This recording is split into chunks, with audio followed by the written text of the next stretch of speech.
Here we are, we're at a forum that has 4 topics. The number of threads and posts is easily indicated in the table, as well as who put up the last post and when they posted.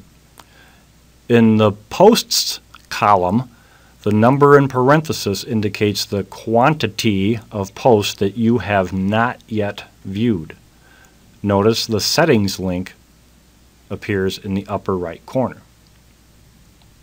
After we click on the settings link in the discussions list, this is where you can set your personal settings for how you want the discussions list to appear.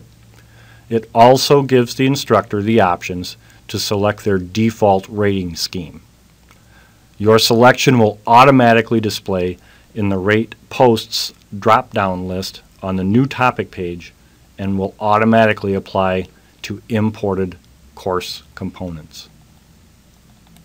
You probably already know what an unrated, the default rating scheme unless you choose to change it, what the unrated topic looks like.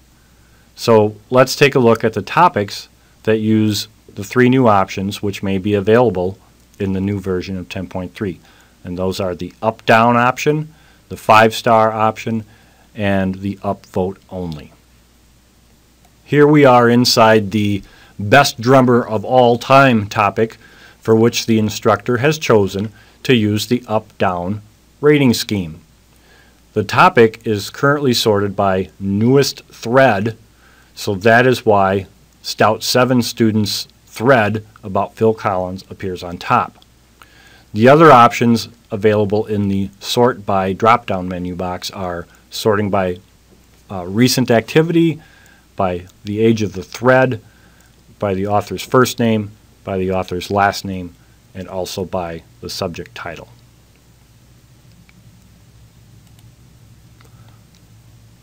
This is what it looks like when we click on the drop-down menu next to the subject Phil Collins.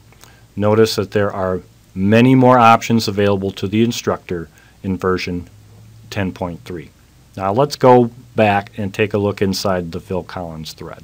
You may not recall from one of the previous screens, but the Phil Collins thread has 0 unread posts, 1 reply, and 4 views. Of those 4 views, we have no indication of how many viewers actually voted, just the aggregate score of -1. Whether this rating scheme feature will be available is still under consideration. However, we want to call your attention to a new feature that will be rolled out with 10.3. See the little directional triangles up in the upper right corner? These forward and backward arrows allow us to advance to the next thread in the current topic without having to go back out to the discussions list view. The gray arrow pointing to the left means that there are no more threads in that direction. The black arrow pointing to the right means that there are more threads in that direction.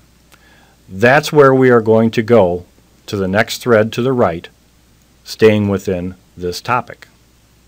And this is what that next thread looks like. Lars Ulrich has 0 unread posts, 2 replies, and 6 views, in case you don't recall. Still present are the forward and back directional arrows. Notice in this case how the left one turned black while the right one is still black. That means that there are threads within this topic in either direction. Note, since we just came from the Phil Collins thread, the left pointing arrow, which is now black, indicates the presence of a thread in that direction, not that there are unread posts in that direction. Just wanted to make sure we're clear on the distinction there. To see where the unread threads are, you would need to go back out to the discussion view topic level. Moving on to statistics. Discussion statistics are a great way for instructors to see what's happening in their discussions. In the 10.3 release, statistics will now call out the number of threads created and replies posted separately. This is very helpful when instructors are running activities where students must compose a certain number of original threads and then reply to other students' threads. Discussion statistics has also been updated to include information about the voting style rating schemes. The 10.3 release of discussions introduces a number of updates which will further help instructors deliver the pedagogically sound learning activities that they need. I want to thank you for taking the time to watch this video, and if you have any questions about D2L, please contact the Office of Learning Technology Services, learn at uwstout.edu.